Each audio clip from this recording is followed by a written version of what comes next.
Witness me. Witness me. Witness me.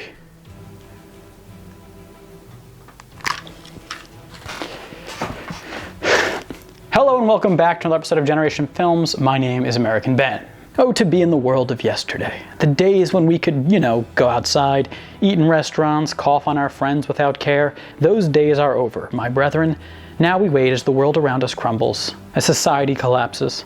Well, actually, the world will probably go back to normal in a few months, and most of you will only be a few hundred cup of noodles worse for the wear, and plus, that'd be true for a lot of you anyway. But just in case this is only the beginning of the end of days and society is about to fall apart, well, there's good news. Almost every study shows that in times of severe social and cultural disruption, humans tend to come together and act cooperatively with each other to keep everyone alive and safe. No, absolutely not. No study shows that. People outside the social contract are f***ing nuts. I've seen this movie already many times, and I know exactly how this goes down. Post-apocalyptic wasteland filled with unspeakable brutality where one of either Kevin Costner or Mel Gibson is our only hope. And I have spent the past few days in a deep, meditative study of the world of dystopian films. Movie after movie, the task of post-apocalyptic exegesis has taken a toll on my mind and soul. But despite hoarding Nerf guns and eating my neighbors, I'm mostly keeping it together. Witness me. Witness me. Well, at least keeping it together well enough to bring you this starter's guide for surviving the apocalypse. The first area to cover is community. When society breaks down, you're going to have to decide who you want to be and where you want to go in the dying world. There are three main options here. The first option is to go solo. I'd really only recommend this for very self-sufficient people who have the will and skills to survive on their own, some of which we will go over later. If you're someone who is used to being taken care of, this option is probably not for you. The advantage to going solo, of course, is that you only have to worry about yourself. You only need to procure enough food, water, and other essentials for one person. And furthermore, you only have to worry about protecting yourself from danger, which often comes naturally for a self-sufficient person. No doubt having a spouse and child during the apocalypse is an inconvenience. Max Rockatansky had a wife and infant to take care of in a dystopian Australia filled with murderous gangs, and such was not an easy task. Of course, Max didn't make it any easier by being utterly stupid. He let his wife go off on her own not once, not twice, but 3 times within a single day, and each time psychotic criminals attempted to rape and murder her. A big no-no for getting through the apocalypse is letting vulnerable loved ones go off on their own. But I digress. If you do go solo, you don't really want to completely isolate yourself. Set up a network of places and people you can use for resources and shelter if need be. Going off to a desolate area where you don't know or trust anyone is a recipe for disaster in a world with criminal gangs run amok, looking for lone targets to prey on. Finally, if as a solo traveler you are in need of companionship, then one really good option is getting a dog. Dogs are low maintenance, will eat just about anything, and can help you along the way. The second option, as I alluded to already, is to join or build a community and blockade it, a good choice for those who do better in groups. In this scenario, the collective makes everyone in the group stronger as people bring their skills and resources together to serve all. Ideally, the community would be founded in an area with access to oil and water as to be able to survive without having to leave the community's walls very often. The downside of this option is that while in the community, you're kind of a sitting duck. This is especially true for a community that has successfully hoarded resources, as such will certainly attract the attention of raiders. Gated communities should make sure to have a plethora of arms on hand to protect their denizens. And the leaders of said communities should have an escape plan in place should the town be penetrated and overrun. Additionally, in the community scenario, you would be subject to the needs, preferences, and ultimately decisions of others. Even if you're the community leader, this is true. Sometimes the poor choices of others in the community or the weak members of the community can put you in a vulnerable position. The third and final option is to join a gang. Obviously, this is a version of the community option, but in this case you're probably going to be more mobile and are going to have to do unscrupulous things in order to procure resources.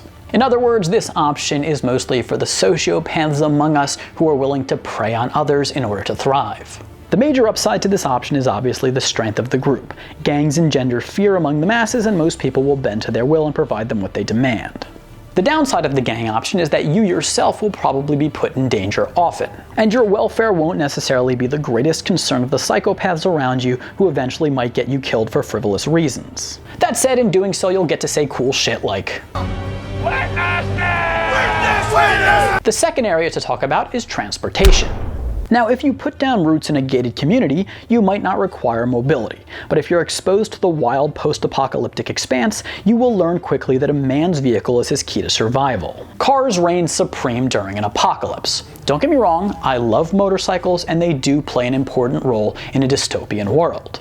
They're cheap, easier to build and fix than cars, require less fuel, and most important of all, are agile and can go off-road. A must in a world full of chaos and where roads are not often maintained. But they're also somewhat easy to take out and the riders themselves are exposed. Now, cars might lack the strengths I mentioned for motorcycles, but they're also forts that protect their riders from the elements and other people. The ideal for the post-apocalyptic traveler is to have an all-terrain militarized vehicle that can take a heavy beating and also leave the pavement if need be. A really good option is a two-man vehicle with a gunner turret so that one person can drive and the other can shoot. This setup is apt for the post-apocalyptic highway.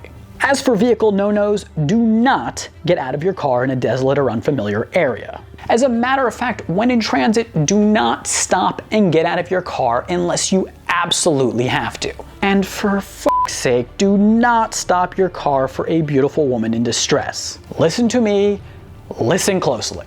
If you are driving along and you spot a naked woman calling for help, it is, well, let me bring in a special correspondent here. Akbar? It's a trap! Thanks, Admiral. Yes, #1 safety rule of the post-apocalyptic world, naked women are traps. Flying vehicles are of course an extreme luxury in the apocalypse, and if you can procure one, you are very lucky, because flying will allow you to avoid the most dangerous area in a dystopian world, land. By the way, in a post-apocalyptic world, water can be a very dangerous place too, and the same vehicle rules apply. Those who have the strongest, fastest boats will stand the best chance at survival, and don't get out of your boat in desolate areas either because, well, you'll drown. The third area we have to talk about is weapons, which in a dystopian world become essential tools of survival. Not carrying a gun in the apocalypse is a death wish, because the bad guys will have guns and will use them to enforce their will on the vulnerable. That said, in a post-apocalyptic world, I imagine gun production will decrease drastically or possibly even cease. Which means they'll be harder to come by, and thus other forms of weapons will regain importance. Of course, if 3D printing becomes mainstream before the apocalypse, then this is a moot point, and the post-apocalyptic world is going to be Ratchet and Clank. But if not, having a bladed weapon on your person should be a standard rule for the post-apocalyptic traveler. Not only can a knife provide protection, but it doubles as a tool. Any weapon you can carry on you and that won't slow you down too significantly is worth bringing along. And considering that vehicles will be used as weapons in a dystopian world, explosives are a valuable commodity. Weapons then relate to the fourth area we have to talk about, which is knowledge and skills. Obviously, having weapons is one thing, but knowing how to use them is another, and he who can adeptly wield guns and knives will be best protected. Technical know-how will go a long way in the post-apocalyptic world. You won't just be able to order everything you need off of Amazon. Jeff Bezos will be too busy being an evil, people-eating warlord to worry about your same-day delivery. Thus, being able to rig weapons from everyday materials and knowing how to engineer explosions from scratch are priceless pieces of knowledge in the post-apocalyptic world. And from observation, knowing how to drive a truck is an oft-needed skill. So get your commercial driver's licenses, people. Next week you might have to steer a big rig through a sandstorm.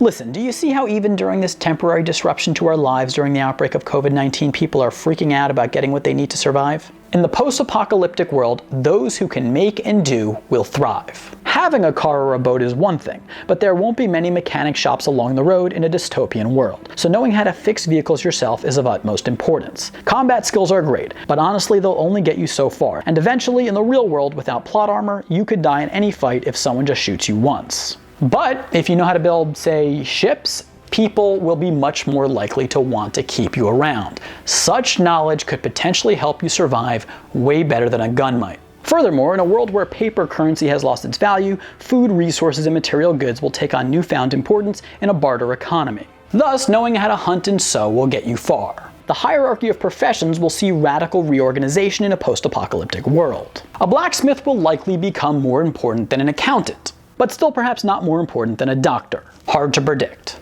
And by the way, if technology falters during the apocalypse, there will be no more Google to provide you with an on-demand encyclopedia. Just knowing things, any knowledge will take on greater value. Being multilingual, for instance, will be of great service to you in a world without electronic translation. Now, with everything said for the importance of knowledge in a crumbling dystopian world, the importance of physical size will actually gain traction on the value of intelligence. Let's be real, the only reason that big people in our world don't kill and eat the rest of us is because of the power of law. But without the social contract, the giants among us will much more readily dominate people. The trick in the post-apocalyptic world will be to combine brains and brawn, as we saw with Master Blaster and Mad Max Beyond Thunderdome. Finally, the last area we have to cover is mentality. Again, you see how people are freaking out about just not having toilet paper? Well, this kind of weakness is exactly what will get you killed in the apocalypse. The society we live in is a bubble, shielding us from the brutality of the world and human nature. Outside of the social contract, the fragility of life becomes much more obvious, and you must toughen up in order to survive. You have to harden yourself. You have to learn to experience terrible things and quickly move on. You're going to witness constant injustice happen to innocents, and if you try and fight every battle, you're not going to make it. Sometimes you'll have to turn your head and just keep going. You're going to have to do tough things in order to survive. No more abundant choices. Life is Cuba now. You're going to have to strengthen your constitution and eat whatever is available to you. In the post-apocalyptic world, you have to strip your thinking down to a very simple state and only focus on what is needed for survival. A perfectly moderated mind is key, with just the right balance of faith versus rationality, patience versus decisiveness, and trust versus suspicion to survive. You want to be brave, but maybe have just the right touch of fear to keep you from doing this.